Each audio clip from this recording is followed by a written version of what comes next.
Imagine this. You're at a cheerful weekend farmer's market, celebrating your teenage daughter's birthday with sweets and fresh treats. Suddenly your phone rings. It's your youngest, sobbing hysterically. "Mom, these weird old ladies have me cornered. They're yelling at me." You sprint through the crowds, heart pounding, only to find 6 elderly women surrounding your scared 15-year-old, berating her for being unchristian and refusing to play big sister to her dead dad's secret affair kids. And who sent them? Your ex-mother-in-law. But stick around, because what I did next turned her entire church community against her. And it felt so incredibly justified. Hi everyone, welcome back to the channel, where we turn the most jaw-dropping Reddit stories into the revenge tales you can't stop listening to.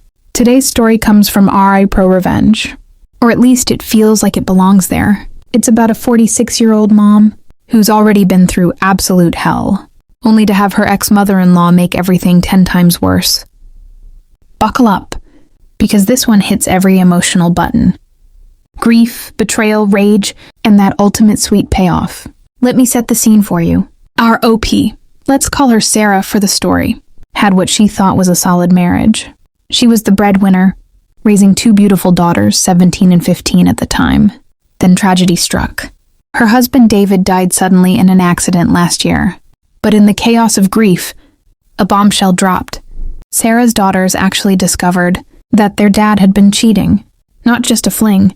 He'd fathered 2 little boys with his affair partner. And in a cruel twist of fate, the affair partner died too, leaving those boys orphaned. Sarah was mid-divorce when David passed.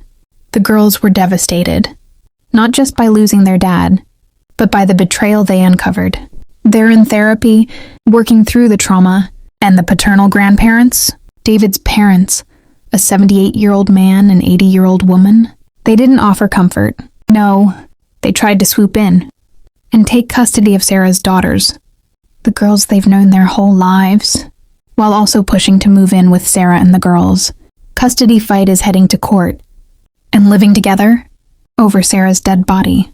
The grandparents also inherited everything from David's will. The personal bank account, life insurance, leaving Sarah and her daughters with what was already theirs. But the ex-male spun this into a victim narrative, claiming Sarah was leaving them homeless and penniless. Meanwhile, those orphaned boys are now with distant relatives. Not Sarah's responsibility, especially given the trauma. The relationship between the girls and their grandparents was already strained to breaking. The girls want nothing to do with the baby brothers. It stirs up too much pain. But the ex-in-laws? They bullied the girls relentlessly over it. Texts and emails calling them names, blaming them for everything. One message, sent just 2 days after David's death, called the daughters bastards, and said it was their fault he died. Because they told Sarah about the affair, sparking the divorce. Can you imagine? Your dad dies, you're grieving, and your grandma attacks you like that? My blood is boiling just recounting it. Sarah tried to keep distance, focus on healing. But the ex-mill? She escalated. She posted a massive sob story in her church's private Facebook group, painted Sarah and the girls as heartless monsters, abandoning the poor orphaned grandsons, refusing to let the elderly grandparents see their granddaughters, and leaving the in-laws destitute. It was pure manipulation, Hallmark-level tears, to avoid exposing the cheating, which this church absolutely despises. It's a huge sin, no exceptions. She lied, claimed the boys were from a surrogate, because Sarah couldn't have more children, and that Sarah rejected them for being boys. Disgusting, right? Gender discrimination on top of everything. The church rallied around her, especially the more extreme members. And that's where our story really ignites. It was a beautiful weekend morning at the local farmer's market. Fresh produce, eggs from the coop, handmade chocolates, extra special, because it was Sarah's youngest daughter's 15th birthday coming up. Party later in the month. But Sarah gave her a budget. Go wild, pick whatever sweets you want. The girl was thrilled, wandering happily. An hour passes. Sarah starts getting that mom worry itch.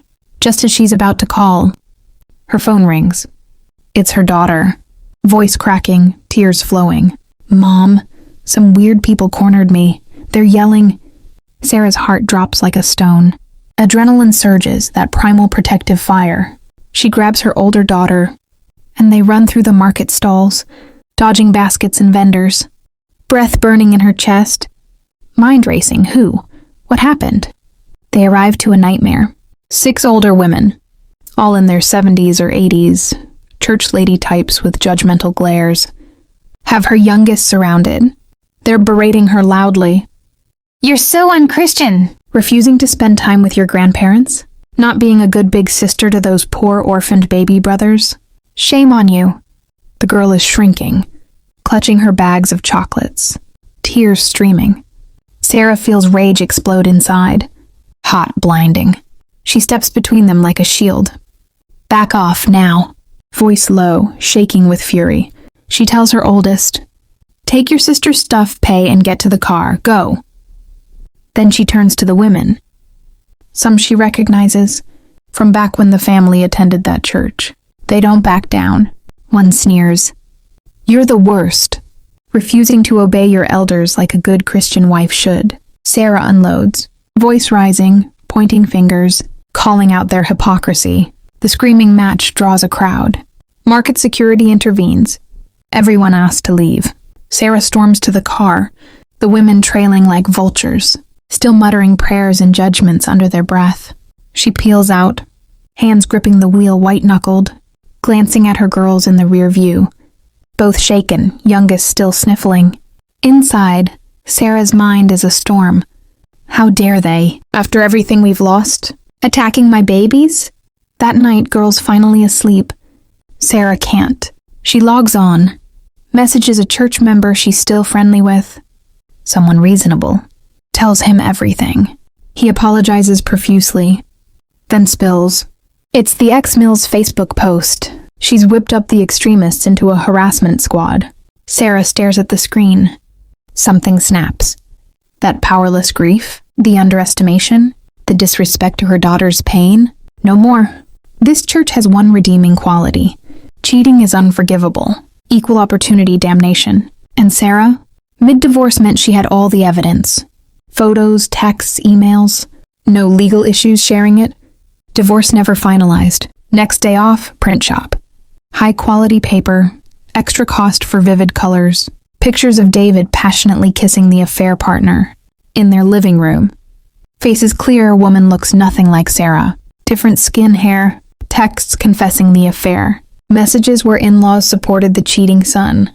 Harassment toward Sarah during divorce proceedings. The crown jewels. Bullying messages to the daughters. Calling them bastards. Blaming them for dad's death. Hours at home. Crafting personalized binders. Designed to mimic the church's hymn songbook packets. Innocent from outside. Open one, boom. Kissing photo. Caption, David and Emily's love story. Sarah's thoughts as she works. This ends now. They want to play victim? Let's show the truth. Sunday morning before service. Church has a back table with extra songbooks. For forgetful folks. No one checks. Sarah slips in quietly.